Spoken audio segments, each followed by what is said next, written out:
This is the Brave New Coin Crypto Conversation, hosted by Andy Pickering.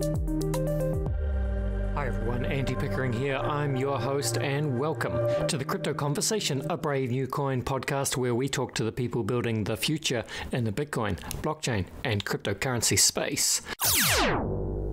Hi everyone, I know we're all hurting right now. Crypto has taken a beating and Goldman Sachs says flatlining is the best case for stock-heavy portfolios. Flatlining? Zero returns? Sheesh.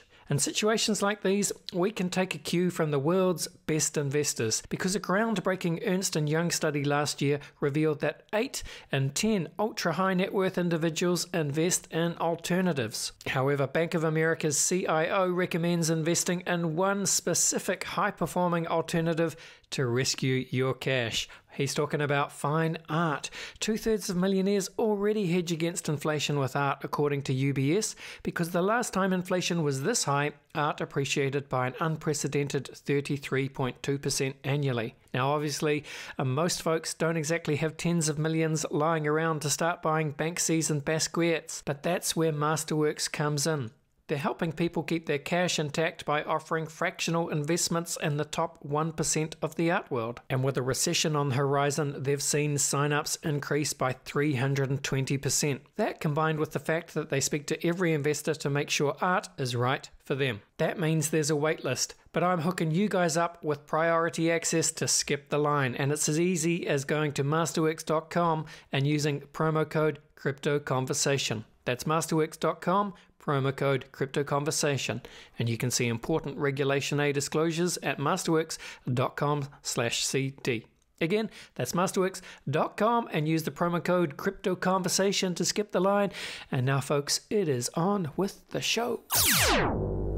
My guest today is Max Krupyshev. Max is the co-founder and CEO of the crypto payment ecosystem CoinsPaid. I believe CoinsPaid is an organization that provides cryptocurrency payment services and personal wallets. Welcome to the show, Max. Hi, Andy. Thank you very much for having me. It's a pleasure to have you here, Max. So let's do what we do at the beginning of the show. I'll invite you to please introduce yourself. Love to hear a little bit about your story. Who are you, Max? Where are you from? And what have you been up to in the lead up to founding CoinsPaid? Yeah, so I'm Ukrainian. I was living in Ukraine pretty much all my life until 2015 when I left to Germany. But even before that, in 2013, I got very interested about cryptocurrencies, and pretty much all my career and pretty much the path in my life was driven by cryptocurrencies, right? So I started to get involved in 2013, late 2013, founded the Bitcoin Foundation Ukraine, sort of the social organization driving the adoption of cryptocurrencies in the country, was doing a lot of educational lectures, gathering the entrepreneurs and the people who are interested in blockchain. At that time was mostly about Bitcoin. Was working in few startups, maybe some more grown-up companies. And since 2019, became a co-founder and eventually the CEO of CoinsPaid. Right now we are doing quite strong, right? We are nearly 200 people. I have to travel a lot. Pretty much every month I visit up to, 5 to 8 events all over the world, either cryptocurrency or some industrial events and so on. So yeah, pretty much driving the team, driving the business. Fantastic. And look, Max, I suppose it's obviously a delicate subject. So forgive me, but I have to ask, of course, as someone who I suppose is from Ukraine and you've been in crypto for a long time in the Ukraine, but as I understand it, you're not based there at the moment. Obviously very sad what is happening, but can you kind of give us any perspective on what I suppose the role of crypto has played to date in Ukraine society and also just over the last 12 months or so with the unfortunate situation with Russia? Yeah, I mean, crypto became interesting for Ukraine, I think, way before the Russian aggression. I mean, the second wave of the Russian aggression, right? Because we know this all started in 2014.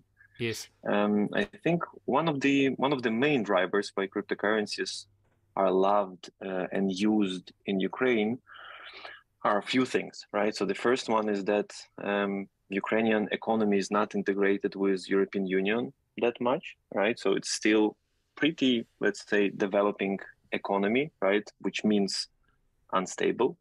So people see cryptocurrencies as one of the ways to hedge against the inflation potentially.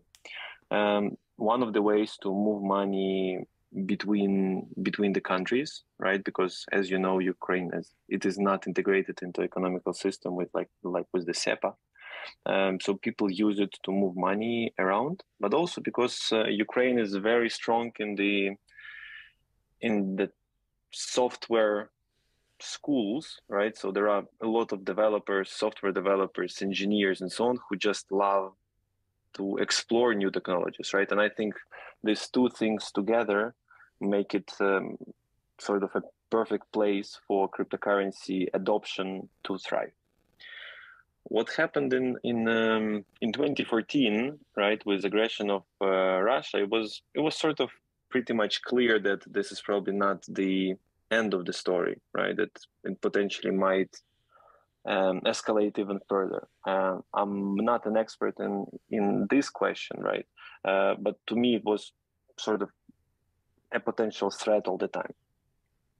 And what started to happen in 24th of February, right? This year is of course quite awful. I mean, as it can be. What I saw happening in the first, I don't know, days or even hours, that many entrepreneurs who were living in Ukraine, right, who were doing businesses from Ukraine, started to get in touch with the government, with the Ministry of Defense, and so on, and they created few very strong funds, right, to collect cryptocurrency as an aid for Ukraine, right? Those funds were helping in many ways, right? Is it just the supplies for the civilians who are locked somewhere, right, because of the war? Those who escaped to the west of Ukraine, right, which is the furthest one from Russia, right? They need the temporary housing, right? They need some supplies, some clothes, because some of them just ran from the houses, without anything, right? Only with the backpack. And the global community, I mean, donated hundreds of millions euros in cryptocurrency, right? I was lucky to be involved as a European business to exchange some of those cryptocurrencies into euro, right? For the governmental agencies to be able to spend this money on the things that they needed to buy for the country and so on, right? I cannot go into the details, right? Because this is the governmental organizations, but I'm quite proud that we were able to do that. And we have some OG chat, right? For the people who are in cryptocurrencies for the long time in Ukraine, they immediately created the special chat in the Telegram for helping Ukraine during the war, right? Creating the projects, creating NFTs, selling them on the OpenSea, right? Of course, the people who are stronger entrepreneurs, right, with established businesses, of course, have a lot of resources, right? How to help in general, right? I think all of us, right? I mean, because I'm in that chat as well, I cannot say I'm so active with our business in Ukraine. But of course, everybody were helping like massively. So I would say crypto community was helping a lot, and using cryptocurrencies and NFTs to raise some money to help Ukraine on the governmental level and on the civilian level was massive. Yes, so thank you for sharing your insight there, Max. And I remember, as you've pointed out, in the early days of this year and in the early days of Russia's aggression, I remember, I think it was Minister Fedorov, who I think he's the Vice Prime Minister of Ukraine and the Minister of Digital Transformation for Ukraine, but he was very instrumental on Twitter in terms of promoting, that or kind of driving that crypto donation drive to the global Twitter community. And I remember those days well, and a lot of people were certainly donating. So I'm sure that went some way to making some small difference, right, Max? Exactly. You are absolutely right. And I'm speaking about the same fund, about the same operation. He got with the partnership with the Kuna, basically one of the co-founders of the Bitcoin Foundation Ukraine. He's basically the first guy I met when I started being interested in cryptocurrencies, who were also interested in cryptocurrencies and wanted to promote them into the country. This is Chobanyan Mike, and he is the founder of Kuna, and basically this fund from the Fedorov, right, who is the vice prime minister, as you said absolutely correctly, did this fund. So I pretty much know the guys, and these guys were doing a really great job. But then after just a few days, other guys were creating the funds, spending a lot of money on the marketing, on promoting, sharing the situation in Ukraine, right, together with all the media across the world, right, to spread the word and basically explain what is happening in the world, and especially on the eastern side and the northern side of Ukraine. That's exactly right. All right. Well, let's move on, I suppose, Max, to CoinsPaid, which is really what you're here to talk about. So I guess, why don't we just start at the beginning, and I'll get you just to talk again about CoinsPaid. Why don't you give us the kind of, the high level overview of what it is you guys are trying to build? So everything started with the idea of the payment solution, which is running on blockchains, right? This is not a new idea, right? I can agree that many companies did it before, right? But we just wanted to do really smooth, right? That this is a very simple experience for the merchant, for the player, for everyone. And of course, together with that, the idea was always growing together with the individual product, right? With the retail wallet, right? Where people can just create accounts, because the payment solution is mostly for businesses, right? So we were always running these two things in the parallel. But of course, with the B2B solution, we all understand that in the startup, it's very important, right, to get to the break even, right? So we moved the priority into the B2B. I think B2B is working amazingly well. I think I can speak about this a bit later. And the wallet, it is in the beta already, right? So we have a product, we have a mobile application. We're working hard to make it stronger and better.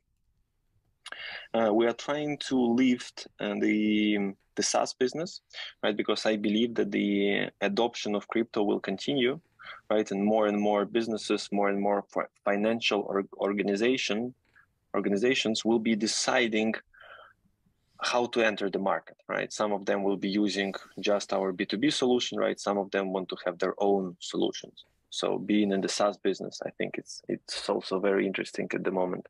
And together with running this business, we sort of started to have some side projects, right? For example, we have a news website and educational website, which is the CoinsPaidAcademy.com. Right, so we have also some place. The guys also doing the podcasts, right? I mean, they are recording also for the YouTube, I think for the Spotify and for the Apple, right? When they are speaking in Russian, right, about discussing the events over the globe, of course, connected with cryptocurrency and blockchain. So basically, when you run a business, you of course have a lot of ideas, which is the side ideas, and of course you always sort of interested to create something new, right? Together with something old, right? And very much active, right? So entrepreneurial, like the mindset or the passion, of course, shows everywhere around. The biggest one, of course, and the strongest brand that we have at the moment is the cryptoprocessing.com, right? One of the CoinsPaid ecosystem. I'm proud to say that we managed to become a leader on the market, right? We are one of the newest players, right? Together, I don't know, with the BitPay, right? Who's on the market for years, right? With the CryptoPay, with the coin payments and so on. All these guys are on the market much longer than we are. But this year we became the biggest one, right? We process over €1 billion a month, right? Which is the great achievement of the team. It shows that the product really fits the market needs. It shows that the business development is doing great, that the sales managers are doing a great job, and the churn rate of the clients also extremely low, right? Which shows that the clients who are starting to use us, they love the attention, right, from the team. They love the flexibility, right? That we are always happy sort of to jump on some important ideas or fixes of the bugs, right? And the product is very simple to start using, right? I'm probably not so much proud about that, but many of our clients, they don't have deep understanding about blockchain, right? They don't have deep understanding about cryptocurrency. So we try to make a solution which is easy for those even who have no idea in details how blockchains work. And this is exactly the philosophy that we are applying to the wallet as well, right? So we are not trying to create something very complicated with million of buttons, right? Which with the million of the features that only some really advanced users would need, right? But creating sort of a very, very simple but still a powerful solution which has the features, but they are sort of very natively, hidden between or under the interface, right? Which is not over complicating the experience of the customer. Yeah, makes sense to me, Max. And, you talked about being primarily a B2B business. So I understand that you're providing, I suppose, crypto payment services to merchants, and that you've already caught up or even overtaken some of the big players. I think you mentioned BitPay, one or two others. So, if that's the case, just talk us through some examples or use cases of the kinds of merchants that are using your services or that you're targeting and hoping to grow your business. Who are the kind of the primary sectors and merchants that are engaging with crypto payments at the moment, Max?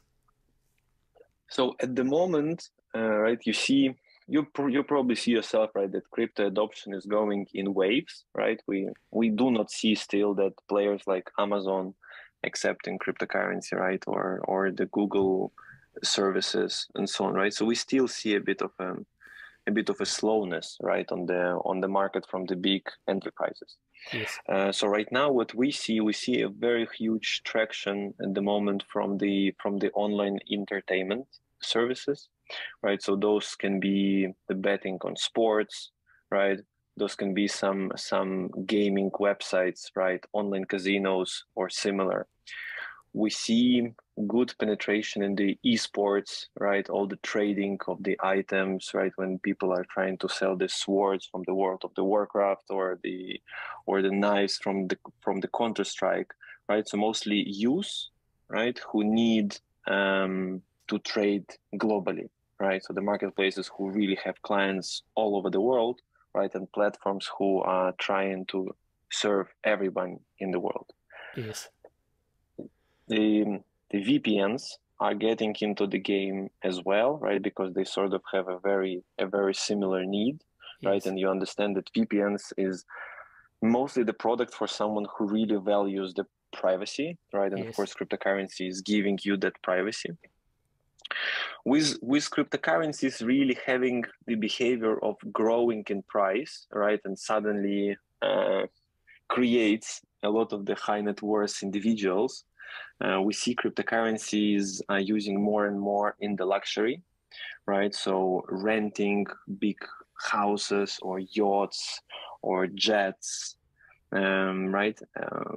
We know that crypto is also very strong in the real estate and the markets like United Arab Emirates, right? Which is a closed market, right? I'm just giving you the examples. So right now, majority of our clients are online entertainment.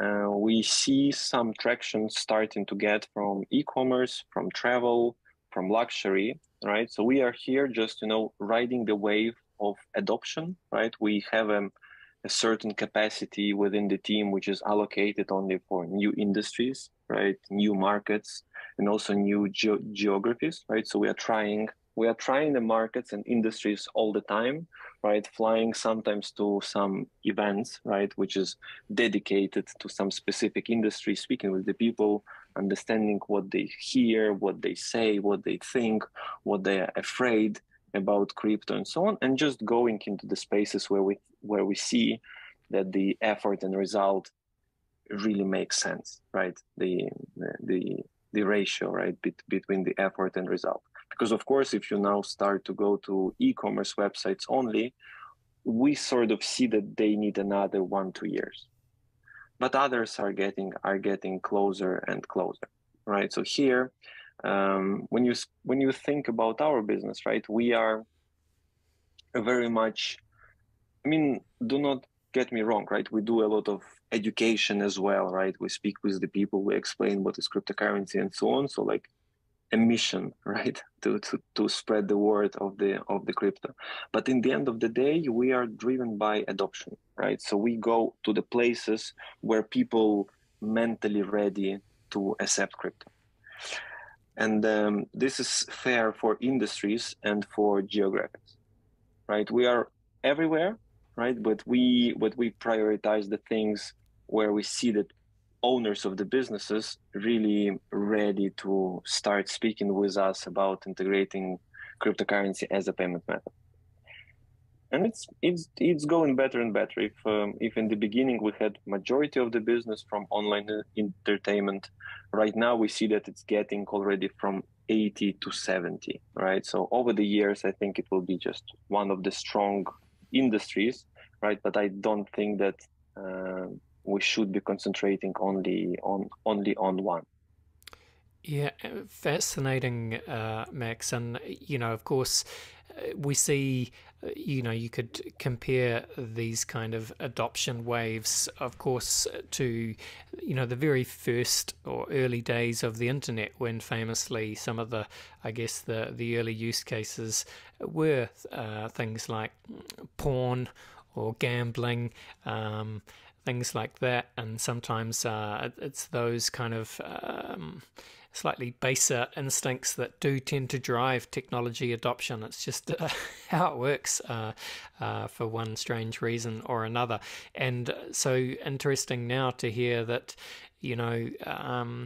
I mean, the same. If I was going to bet money on a sports match from some obscure betting website, or I'm going to buy something that might be legally grey from an obscure website that I want to get posted across international borders, then I mean, crypto just makes sense. I don't want to use a personal credit card, but if I can just easily send some Monero, some Bitcoin or whatever, then it just makes sense. And particularly for younger people as well, because if they can just find a way to get some early fiat into the crypto ecosystem, then they don't even need to worry about a credit card as well. So I think it just makes sense that this is how the early adoption happens, and no problem with it. But I suppose, how do you see this accelerating over the years or the decade ahead? So you mentioned the big players, the likes of Amazon and Google. I know we're just speculating here, Max, but when do you think it becomes possible for all those Amazon retailers to just easily stick on a CoinsPaid wallet or merchant solution? It's like it also depends a lot about. So I tend to think about this as as the intention within the company, but then layers of blockers. And just imagine, right? If you are, I don't know, some business development executive in the Amazon, right? And you think, guys, I mean, we can show ourselves as a more innovative brand, right? Maybe write some of the posts in the newsletters that we adopting blockchain, right? And it will sort of increase the image of the company, right, as innovative brand. It makes sense, right? But then you sort of bring this idea to the legal, right, to accounting, to the board of directors eventually, right? And there would be questions like, what are the risks, right? What if someone sells us crypto, which is potentially was involved in something bad and we just don't know it upfront, right? Because it happened probably recently or whatever. Then accounting will say, you know what, there is no really practice, right? How to write down that we got this cryptocurrency and then it was converted into dollars and so on. And then on the board, the CEO will say, guys, I mean, just imagine, I don't know if it might influence the stock in the good way, right? What if in the day where we do the publishing of the crypto, there would be like a scandal on the blockchain market that someone is like the Celsius, right? Or Luna or whatever, right? Something really bad happening and we just have risks to our stocks, right? And this is something that investors will not like, or the stockholders. So I think for them, it's just right now too many unclear things, and they are just too scared, to go through this. And why? Because they don't really have a challenge yet, right? They probably would never have a challenge, right? So they don't have a challenge. They don't really have a problem to solve with the help of cryptocurrency, right? I honestly never heard that anyone would have problem to buy something from Amazon. Everybody has Visa, MasterCard, American Express, or whatever. Everybody can become a client of the PayPal, right? Or send a bank transfer to Amazon and whatever, right? So challenge is pretty much absent, right? For them is just a marketing thing. And at the same time, it's not a market standard yet, right? So if you are an e-commerce shop and you don't accept Visa or MasterCard, you are weird, right? I mean, you would never probably go on the market even, right, without these ways of accepting payment. But without crypto, you can still operate and it's not weird. So I think when, for example, 20% of the population has cryptocurrency, right, and happy to pay with cryptocurrency, then we are speaking about pretty much close adoption to Visa, right? What is the amount of the customers that who hold Visa? 2 billion? I mean, I don't know the exact number, right? But approximately, right? And this is crypto just need to grow x7, right? I'm in the adoption of crypto. And with the pace, how it is happening right now, I think we just need not many years. We just need a few years. And when, of course, the amount of crypto users are in billions, accepting crypto would be a standard, right? This would be something that everyone has to do. So I think the main things is the absence of challenge. They don't really need it. The second is the amount of challenges to try, right, which are coming from internal procedures of the company. The third one is adoption is not exactly there. So I would say with my especially non-gaming clients, the percentage of cryptocurrency payments in their companies, in their businesses, are from 3 to 5%, right? Which is already good, but it's still not crazy. Absolutely, Max. All right. Well, look, as we finish off this part of the podcast, I'll invite you maybe just do a wrap up on CoinsPaid. Tell the people where they can go to learn more about your services, I guess from both a B2B perspective and also just from a more consumer perspective, what they should go, where should they go to learn more, and then we'll come back and I'm looking forward to taking you through the very famous Crypto Conversation Hot Take Round. But first of all, tell people where they should go. I would say the best start is the CoinsPaid website and the cryptoprocessing.com website, right? Of course, those are right now basically are under the massive redesign, right? And we are preparing pretty much the new brand for the CoinsPaid, completely new one. But you can get pretty much all the information that you need to have the preliminary idea, right, about what we do and who we are. And then basically on the YouTube, we always speak on many events, right? We create a lot of amazing videos and the content. If you like to see our academy on the CoinsPaid Media, you are more than welcome. And yeah, basically we have a lot of the open positions in the company, right? So if you like what we do and how we do, of course, you're welcome to send your CVs. We would be happy to speak with you. We have quite an amazing team, very quickly growing one. Yeah, and pretty much if you have some businesses that you like to explore crypto with, I think we are the good option. So would be glad also to see you there. Yes, indeed. And that website again, simply coinspaid.com. There's a lot of information on the website. Very slick looking website. Some great media coverage, all sorts of things. So yeah, looking good. Let's go to a very quick break, Max, and then we'll come back. And as I say, we'll run you through the very famous crypto conversation hot take round. Back in 1 second. Here's what's being said about Masterworks. My name is Jacob N. I'm from Long Island, and I've invested over $73,000 with Masterworks. My portfolio performance just wasn't cutting it. I researched all these alternative investments, like crypto and NFTs, but they didn't make sense to me. Then I read about Masterworks in Forbes, and I signed up right away. And now you can too. Thanks, Masterworks. Get VIP access at masterworks.io and use promo code JACOB. See important disclosures at masterworks.io/DC. All right, we are back, and I'm with Max Krupyshev. Max, as we've learnt, is the co-founder and CEO of the very fast-growing crypto payment ecosystem, CoinsPaid.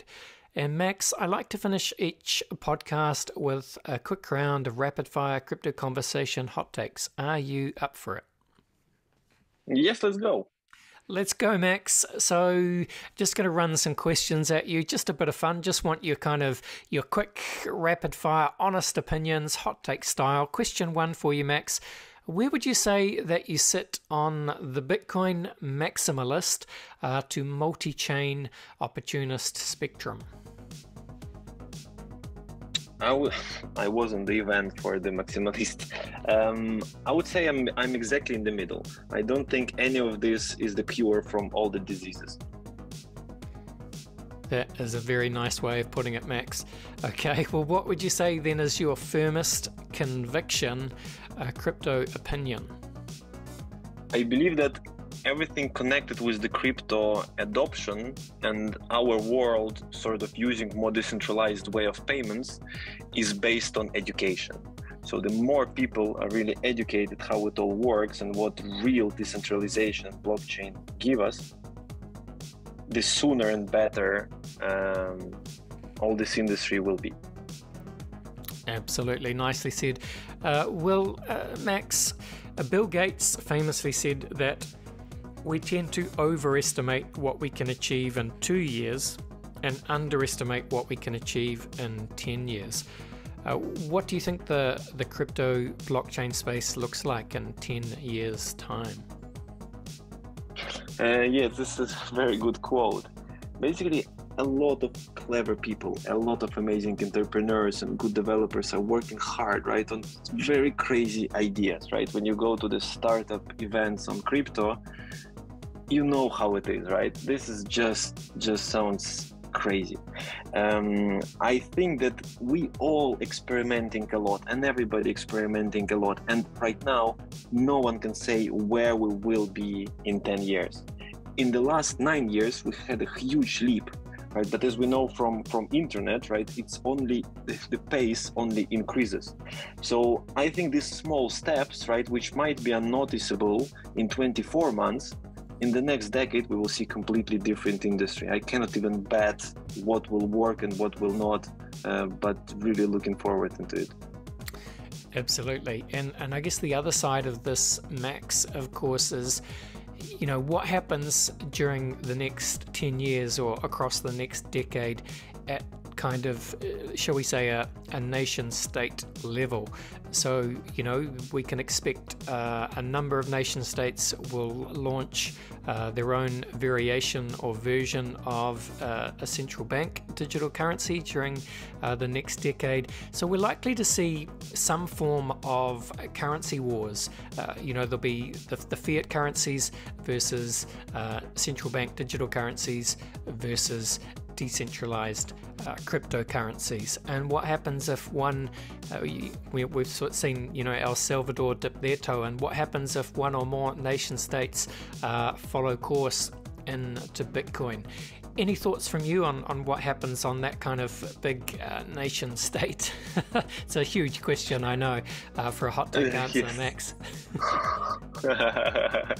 Yes, it's crazy. For this, yeah, I think that the country, in their sane mind, cannot really abandon the control over the monetary machine, right? So for most of the countries, right, central banks really have the power to do that, right? So I just for now don't see how they can switch into something they don't really control, right? I believe that El Salvador didn't really had a big choice, right? They just had to do something. Yeah, I really expect wars, right, between CBDCs, right, between who will be the main one, the most used one, the popular one, and so on. But we see this something similar in the fiat world, right? We see that the dollar is sort of was fighting with GBP, right, and then sort of switched to fighting with euro, right, and this is already happening, right, especially when inflations are hitting and so on. People are shifting, right, from one currency to another. I think speaking about crypto solutions, right, and technologies that will win, I think only the one with the real utility will be winning, right? Because right now I see a lot of technologies are hyping without the real utility, right? So people only buy it because of the hype, right? But they don't use them. And I think in the long term, we should be looking on the currencies which are really used. Absolutely. Couldn't have said it better, Max. All right, well, let's start to finish off. This is kind of a strange question to put to someone from Ukraine, so I hope this isn't too insensitive. But, you know, if we zoom out, Max, what do you think is the long-term future for the human race? Do you see dystopia or utopia?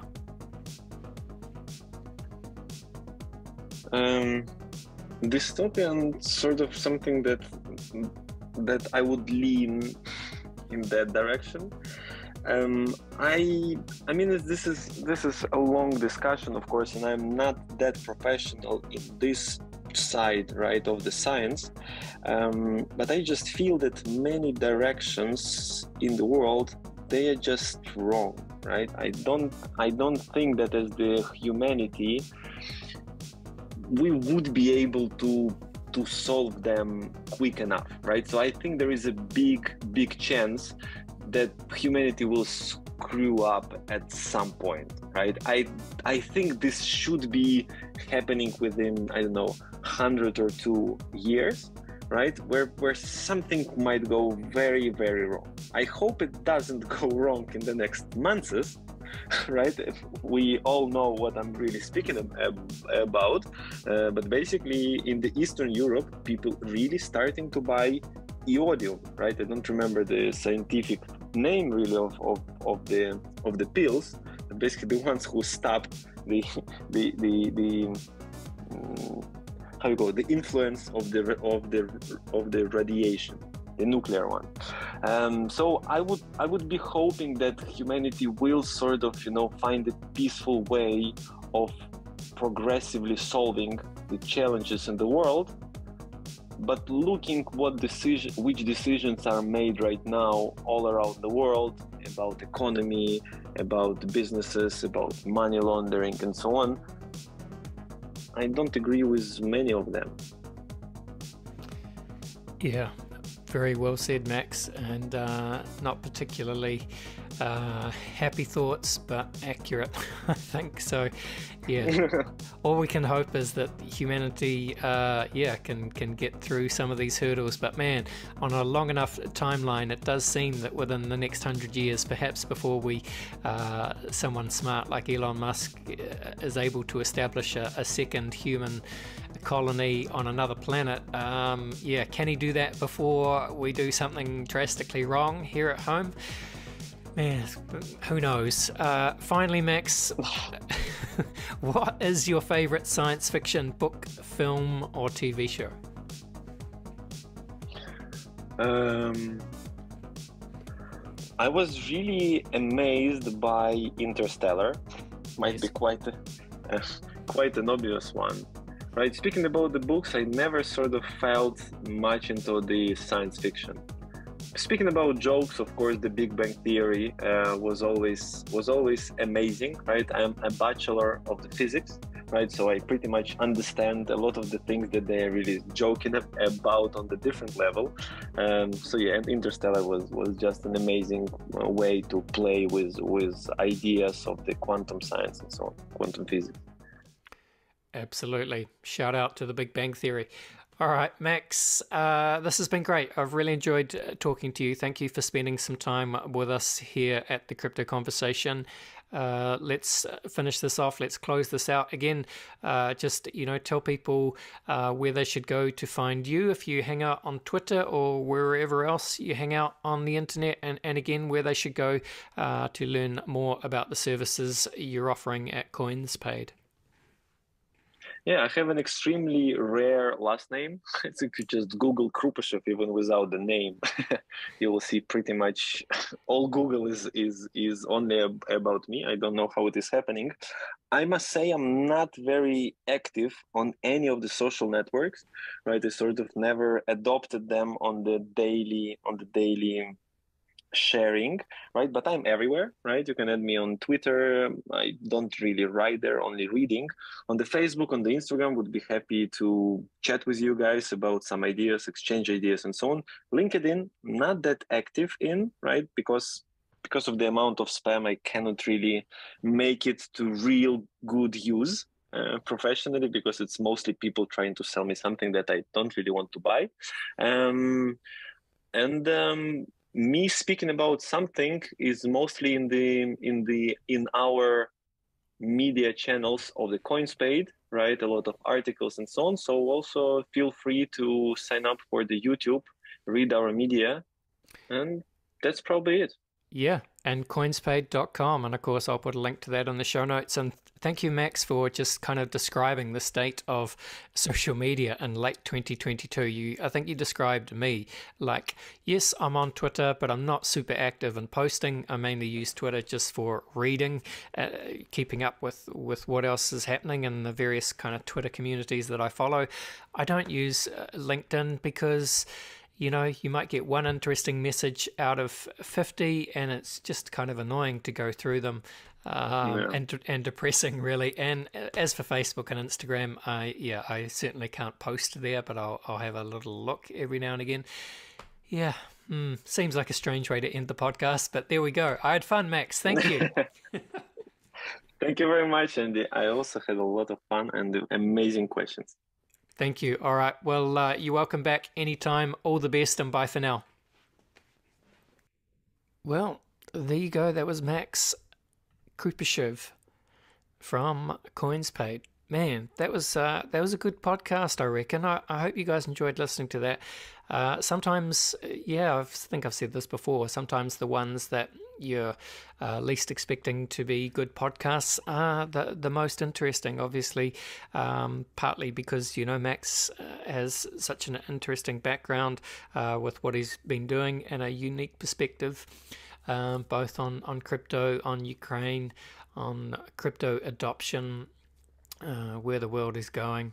Man, where is the world going? It's hard to see a lot of positives right now in the world, isn't it? I guess, for me, I'm lucky enough to be at the bottom of the world here in New Zealand, and unlike much of the world, we're actually heading into summer. So we've got the great New Zealand summer ahead of us. But I know, a lot of the rest of the world, Europe especially, will be heading into winter. So, yeah, I guess times like these, you've just got to appreciate whatever is good in your world, in your life, in your part of the world. And I'm certainly feeling that today. Anyway, thanks for listening, team. Please don't forget to subscribe to the Crypto Conversation in whatever podcast app you're using, on Spotify, Apple Podcasts, wherever. But that is today's show. Thank you for listening, team. This was the Crypto Conversation for Brave a New Coin. See ya.